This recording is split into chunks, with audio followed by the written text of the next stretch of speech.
सुनो जी, जरा देखिए तो भला दरवाजे पर कौन है। मालती ने डोरबेल बजने के साथ रसोई से ही बलदेव से कहा। देखता हूँ। और बलदेव दरवाजे पर पहुँच गए। कौन? ये कोर्ट से नोटिस आई है और सामने वाला नोटिस पकड़ा कर चला गया। कोर्ट से नोटिस हमारे घर। बलदेव तो एकदम से चौंक ही पड़े और वहीं खड़े खड़े नोटिस खोलकर देखने लगे।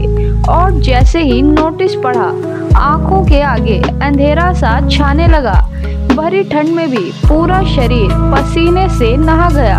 उनको लगा अभी दिल बैठ जाएगा और वो वहीं आंगन में पड़ी कुर्सी पर ही बैठ गए। कौन था? मालती ने फिर रसोई से ही पूछा, लेकिन उधर से कोई भी जवाब ना पाकर बाहर निकल आई।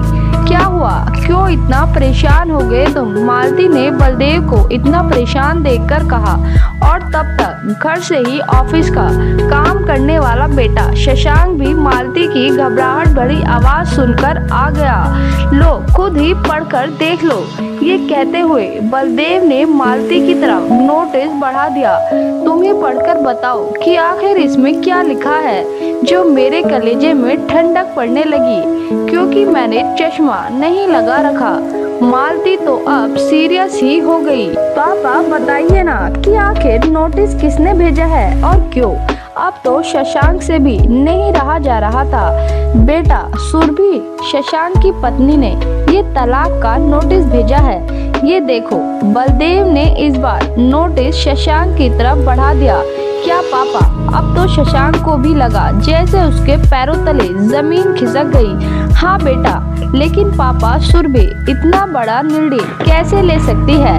शशांक को तो सचमुच कुछ भी समझ में नहीं आ रहा था। बेटा, इस बार वो घर से जिस तरह से अपमानित होकर गई है, उसके आगे तो यही होना था। बलदेव ने किसी तरह से अपने आप को संभालकर चश्मा ठीक करते हुए कहा। ठीक कह रहे हैं पापा आप, लेकिन पापा मुझको ये उम्मीद नहीं थी कि सुरभि इतना बड़ा कदम उठा लेगी। ये कहते कहते शशांक की आंखों में आंसू छलकने लगे। बेटा, औरत को कमजोर नहीं समझना चाहिए और मुझको तो सचमुच ताज्जुब लगता है कि तेरी माँ एक औरत होते हुए भी इस सब के लिए उत्तरदायी है। बलदेव ने हिराकत भरी दृष्टि से मालती की ओर देखा। लेकिन पापा, मैं सुरभि के बिना नहीं जी पाऊंगा। इतना कहकर शशांक आंखों में आंसू लिए अपने कमरे में वापस चला गया। मैं कह रहा हूँ ना कि अब तुम्हारे कलेजे में ठंडक पड़ गई होगी ना। तुमको बेटे की हालत दिखाई पड़ रही है ना। जब से इस बार सुरभि इस घर से गई है, उसका हंसना मुस्कुराना सब जैसे समाप्त हो गया। यहाँ तक कि खाना भी वो अपने कमरे में ही बैठकर खा लेता है। पता नहीं खाता भी है या फेंक देता है। तुम भले ही उसकी हालत देखना नहीं चाह रही, लेकिन मुझसे उसके दिल का दर्द छुपा नहीं है। बलदेव सचमुच बहुत नाराज नजर आ रहे थे। अब इसमें भी मेरी ही गलती निकाल दो। तुमको सुरभि की तो जैसे कोई गलती दिखाई ही नहीं पड़ती। हर बात को लेकर कितना ज्यादा बहस लड़ाती थी। इसी बात को लेकर उन दोनों में झगड़ा होता था। मालती इस बार बहुत नमत बोली, लेकिन मेरे हिसाब से तो 100% तुम्हारी ही गलती है। अब जब बेटी पराए घर से ब्याह कर इस घर में आई है, तो थोड़ी बहुत गलतियां तो होती ही रहती है। लेकिन जैसे ही शशांक ऑफिस से वापस आता था, तुम उसकी दिन भर की बातों को नमक मिर्च लगा लगा कर बताती थी। बस इसी बात को लेकर उन दोनों के बीच कहा सुनी होती थी। शुरू शुरू में तो वो बेचारी कुछ बोलती भी नहीं थी, लेकिन तुम्ही ने उसको मुंह खोलने के लिए मजबूर किया। अरे भाई, जब कोई भी पेड़ पौधा या फसल एक जगह से निकलकर दूसरी जगह रोपी जाती है, तो कितना ज़्यादा संभाल कर करनी पड़ती है और धैर्य रखना पड़ता है। लेकिन अफसोस कि तुम एक स्त्री होकर भी दूसरी स्त्री का दर्द नहीं समझ पाती। तुमको तो बस उसकी गलतियां ही नजर आती है, और इस बार तो सचमुच तुमने हद ही कर दी है। शशांक को भड़का भड़का कर उसके ऊपर हाथ उठाने के लिए विवश कर दिया। ये तो कहो। मैंने आगे बढ़कर शशांक का हाथ पकड़ लिया, वरना अनर्थ ही हो जाता। बताओ भला कि कौन लड़की इतने अपमान के बाद इस घर में रुकेगी? जरा सोच कर बताओ कि कभी मैंने तुम्हारे ऊपर भूले से एक बार भी हाथ उठाया हो? फिर तुमने शशांक को क्यों नहीं फटकारा? उसके ऊपर हाथ उठाने के लिए मेरे हिसाब से बहुत अच्छा किया सुरभि ने। अब बैठकर डफली बजाओ तुम माँ बेटे। जब सारे जात बिरादरी में हम लोगों की बदनामी होगी और हम लोग किसी से नजरें भी नहीं मिला पाएंगे। बलदेव ने अपनी आंखों में आए हुए आंसू को पोंछते हुए कहा, एक मिनट, गलती मुझसे हुई है तो सुलझाऊंगी भी मैं। शायद मैंने बहुत बड़ी गलती की है, इसका प्रायश्चित तो मुझको करना ही होगा। मैं बहुत ज़्यादा कुटिल हो गई थी सुरभि को लेकर, उसको हर पल नीचा दिखाना चाहा, लेकिन अब नहीं। अब गाड़ी निकालिए, हम लोग अभी के अभी सुरभि के पास चलते हैं। मालती अब तो बहुत ज़्यादा पछताते हुए बोली, मैं तो बिल्कुल भी नहीं जाऊंगा, क्योंकि तुमने पहले कभी भी मेरा कहना नहीं माना, और जब ये परिस्थिति आ गई तो मेरे कंधे पर बंदूक रखकर चलाना चाह रही हो। क्या पता आज तुम इतना सोच रही हो, कल को फिर अपनी बातों से मुकर जाओगी। जाना है तो शशांक को लेकर जाओ। बलदेव ने तो साफ हाथ झाड़ते हुए कहा, प्लीज मेरी बात मान जाओ, भगवान भी एक गलती सुधारने का मौका देते हैं। मालती गिड़गिड़ाते हुए बोली, एक गलती नहीं की, कई गलतियां। बलदेव फिर से चिंका कर बोले, अच्छा कई गलतियां सही, लेकिन आखिरी बार मेरे साथ दे दो, फिर अगर गलती करूँ तो जो जी चाहे वो सजा दे देना।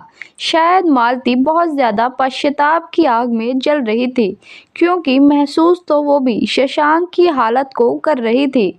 ठीक है, आखिरी बार, और वो भी तुम्हारे लिए नहीं, अपने बेटे के लिए, क्योंकि उसकी हालत मुझसे देखी नहीं जा रही। बलदेव सचमुच बेटे की हालत देखकर दुखित नजर आ रहे थे। ठीक है, और थोड़ी ही देर बाद वो लोग सुरभि के पास पहुंच गए। दरवाजा खोला सुरभि की मम्मी ने। समधन जी, हम लोग सुरभि को लेने के लिए आए हैं, मालती ने हाथ जोड़कर कहा। देखिए, हम इस मामले में आपकी कोई भी मदद नहीं कर सकते। आप लोग बैठिए, मैं सुरभि को यहीं पर भेजती। इतना कहकर वो अंदर चली गई और थोड़ी देर में सुरभि उन लोगों के समक्ष थी। सुरभि बेटा, आज तेरी सास तुझसे कुछ मांगने आई है। मैंने सचमुच तुम्हारे साथ बहुत ज़्यादा ज्यादतियाँ की, लेकिन सिर्फ आखिरी बार माफ़ कर दो। तुमको विश्वास दिलाती हूँ कि आइंदा कभी भी मुझसे ऐसी गलती नहीं होगी। मालती तो सुरभि को सामने देखकर एकदम झटके से उठी और उसको पकड़कर रोने को हो गई। लेकिन मम्मी जी, मुझको अब उस घर में रहना ही नहीं है जहां मेरी खुद की भावनाओं का कोई सम्मान नहीं। जो गलती मुझसे होती है उसका भी दंड मुझको, और जो नहीं होती उसका भी दंड मुझको। आपने मुझको समझ क्या रखा है? एक लाचार बहू। अब वो जमाने बीत गए मम्मी जी, जब बहुएं रो धोकर अपनी जिंदगी ससुराल में काट लेती थी। सुरभि ने बेबाकी से अपनी बात रखी। बेटा, बस आखिरी बार, मालती को अपनी गलती का एहसास बहुत अच्छी तरह से हो गया है, और जो पछतावा मैंने इसकी आंखों में देखा, उसको देखते हुए मैं तुमसे वादा कर सकता हूँ कि अब ये ऐसा कुछ भी नहीं करेगी। बलदेव को मजबूरी में ही सही, मगर बोलना पड़ा। लेकिन पापा जी, शशांक क्यों नहीं आए? बल्कि शशांक को तो जरूर आना चाहिए था, सुरभि थोड़ा बिफेरते हुए बोली।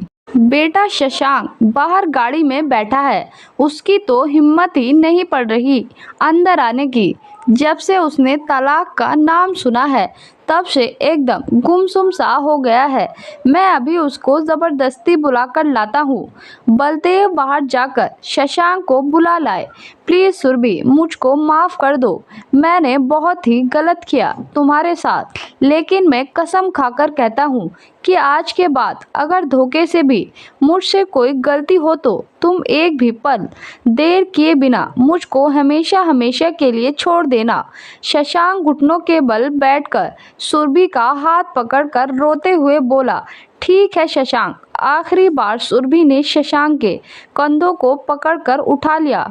शशांक तो सुरभि के गले लगकर फूट फूट कर रो पड़ा, क्योंकि वो तो सुरभि को बहुत ज्यादा प्यार करता था, लेकिन मालती की लगा बुझाई से तंग आकर सुरभि से झगड़ पड़ता था। अब बहू, अपने घर चलो और अपना केस वापस ले लो।